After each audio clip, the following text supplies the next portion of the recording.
C'est un poster, donc François Flottès, Benoît Chalençon et Audrey Bost. Un poster qui s'intitule Test PCR pendant le Covid, représentation et ressenti des soignants aux urgences psychiatriques. Du coup, vous avez 5 minutes pour nous présenter. 5 minutes. Voilà, et après on va discuter un peu. Bonjour à tous. D'abord, merci de nous avoir invités à présenter notre poster qui parle de l'article qu'on a rédigé avec Benoît Chalençon. Plus concrètement, notre poster... Oui, c'est parfait, je vais parler plus fort. Je disais, plus concrètement, notre article parle de la pratique soignante aux urgences psychiatriques en temps de Covid, notamment en ce qui concerne la réalisation des tests de dépistage PCR. En effet, nous nous sommes rendus compte que cette question de dépistage pouvait s'avérer être une problématique d'ordre éthique. Car rapidement, durant la crise Covid, l'équipe soignante de l'UPRM s'est retrouvée confrontée à un dilemme entre l'exigence d'un dépistage précoce et le respect de la liberté du patient à consentir un soin. Je fais un petit rappel du coup sur l'UPRM et qu'est-ce que c'est. Ce sont du coup les urgences psychiatriques Rhône Métropole. C'est un service d'accueil et de consultation d'urgence psychiatrique pour l'ensemble du Rhône. L'objectif, c'est d'accueillir des patients qui se présentent soit spontanément, soit orientés via différents partenaires comme SOS Médecins, CMP, des SO ou des médecins traitants. Donc on réalise une évaluation psychiatrique, puis on oriente le patient vers soit un parcours d'hospitalisation, soit une prise en charge en ambulatoire. Pour vous donner un ordre d'idée, on est sur environ 25 consultations par jour actuellement, contre 18 en 2020. Et on a une capacité d'accueil de 14 lits, plus ou moins extensible en fonction de la demande. Notre réflexion, elle est née en mars 2020, comme vous le savez, en mars 2020.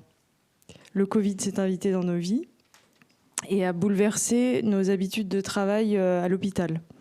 L'idée principale, c'était d'éviter l'apparition d'un cluster à l'hôpital, tout en continuant à proposer notre offre de soins, et notamment dans ce cas, notre offre de soins d'urgence.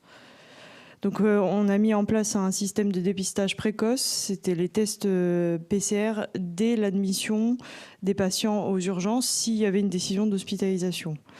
Par la suite, on pouvait orienter les patients sur un service dit SAS, c'est-à-dire que c'était un service où les patients attendaient les résultats des tests Covid. Et une fois que le résultat était tombé, on pouvait orienter le patient vers une unité dite Covid+, ou Covid négatif. Sur le papier, l'idée était bonne, mais en pratique, l'équipe s'est rapidement retrouvée confrontée au problème du refus du patient. C'est-à-dire que certains patients refusaient de réaliser le test PCR. Donc la question qui s'est posée dans l'équipe, c'est quel positionnement adopter face à un patient agité, désorganisé, angoissé ou délirant qui refuse de se soumettre au test Covid. C'est-à-dire que l'équipe s'est retrouvée tiraillée entre une exigence institutionnelle qui portait sur la réalisation d'un test dès l'admission la réalisation d'un test dès la décision d'une hospitalisation. C'est une condition qui était devenue sine qua non pour la mutation du patient dans un service adéquat et respecter le délai de réflexion des patients pour qu'ils puissent consentir et adhérer aux soins. Donc je vais juste finir ma partie par une petite anecdote concrète. Par exemple, il m'est arrivé de devoir sédater un patient déficitaire qui était dans l'incapacité de comprendre l'importance de la réalisation d'un test PCR pour pouvoir justement réaliser ce test. J'ai un peu transpiré. Oui, donc là, Audrey parlait de contention chimique pour pouvoir accéder du coup au patient et pouvoir faire le test sans obtenir son consentement, évidemment. Et on a aussi eu des exemples de contention mécanique, physique, de mise en chambre d'isolement pour des patients dont on estimait qu'ils n'étaient pas capables de respecter les gestes barrières. Donc en fait, face à tout ça, à force de les faire, on s'est dit que peut-être qu'on n'était pas seul à se poser des questions là-dessus. Donc on a interrogé notre équipe au moyen d'un questionnaire en ligne qu'on a donné à 33 infirmiers qui ont bossé aux urgences sur cette période, 25 qui ont répondu. Et en fait, l'objectif de ce petit questionnaire, c'était de savoir surtout avec un volet concernant les patients, donc qui étaient ces patients qui refusaient les tests, à quel moment ils le refusaient, pourquoi ils le refusaient, mais aussi un volet pour les soignants, c'est-à-dire qu'est-ce que ça pouvait leur faire vivre à ces soignants et surtout quelle stratégie ils pouvaient mettre en place. Donc parmi les résultats, le premier c'est d'abord que ces situations de refus de soumission au test, c'était quand même minoritaire au regard de l'activité croissante des urgences à cette période. Ensuite, le deuxième point, c'est que quand même 2/3 des infirmiers que j'ai pu interroger reconnaissaient avoir déjà effectué un test PCR sans le consentement du patient, donc soit au moyen de sédation, de contention chimique, mécanique ou physique. Pour ce qui est des contextes de refus, c'était surtout les patients délirants ou désorganisés au niveau idéocognitif ou avec des troubles neurocognitifs sous-jacents, mais aussi ce qu'on pourrait qualifier d'opposition caractérielle, enfin d'opposition en général aux soins qu'on proposait, pas seulement à ce test PCR. Mais surtout, 70% de nos collègues reconnaissaient, étaient d'accord avec le fait qu'un patient, même sous contrainte, avait le droit de refuser un test PCR à l'admission. Et les 3/4 de mes collègues pensaient qu'il était même éthiquement contestable de l'imposer à l'admission. Donc face à cette situation de dissonance cognitive qui nous habitait, on a donc fait ce questionnaire, on a organisé une réunion en équipe avec l'appui de nos cadres pour pouvoir en discuter et trouver des solutions. On était tous d'accord pour reconnaître qu'en fait le contexte de double crise, à la fois crise épidémique et crise des patients, favorisait des pratiques qui pouvaient contenir un risque de passer outre le consentement des patients dans ce contexte, surtout aux urgences, où on a quand même l'habitude de traiter avec des soins sous contrainte. L'équipe était aussi d'accord sur le fait qu'on s'est rendu compte que si la crise psychique s'amendait, le patient était plus enclin à consentir au test. Et de ça découle forcément l'idée de se dire que peut-être qu'en attendant 1 ou 2 jours, le patient serait d'accord pour faire le test, plutôt que de lui sauter dessus à l'arrivée.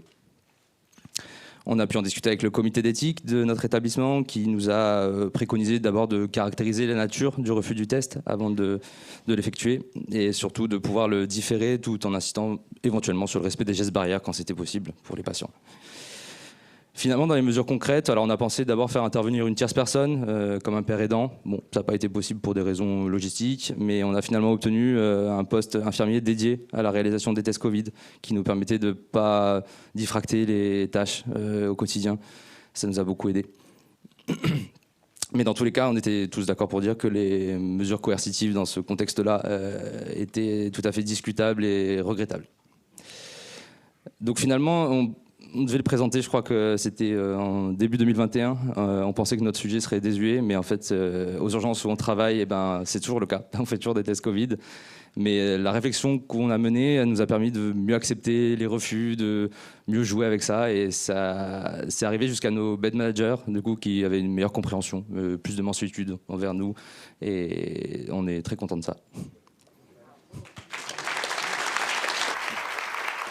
Merci beaucoup.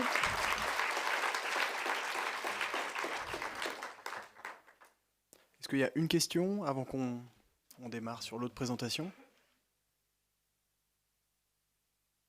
Une question.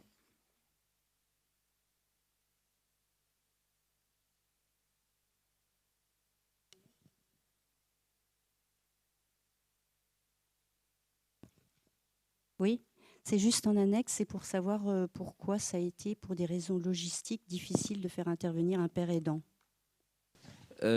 J'ai employé le mot logistique, je crois qu'il m'est venu tout seul, mais c'était pas du tout ce que je voulais dire.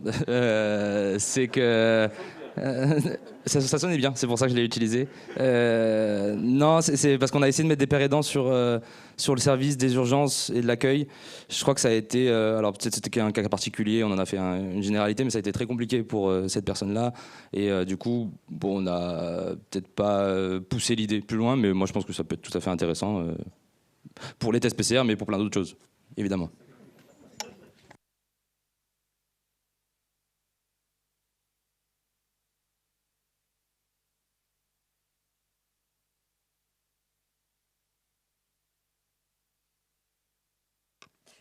Oui, je voudrais vraiment vous féliciter parce que c'est ça la recherche, quoi.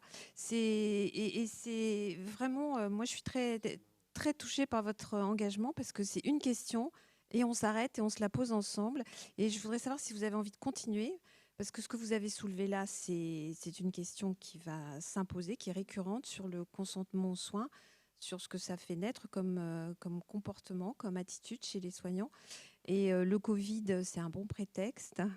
Je pense que vous pourriez, est-ce que vous avez envie de continuer dans cette voie à partir de ce qui vous est arrivé et de ce qui nous est arrivé à tous et à des tas d'équipes et qui devrait vraiment, je pense, nous aider, aider les équipes en place dans leur démarche quotidienne.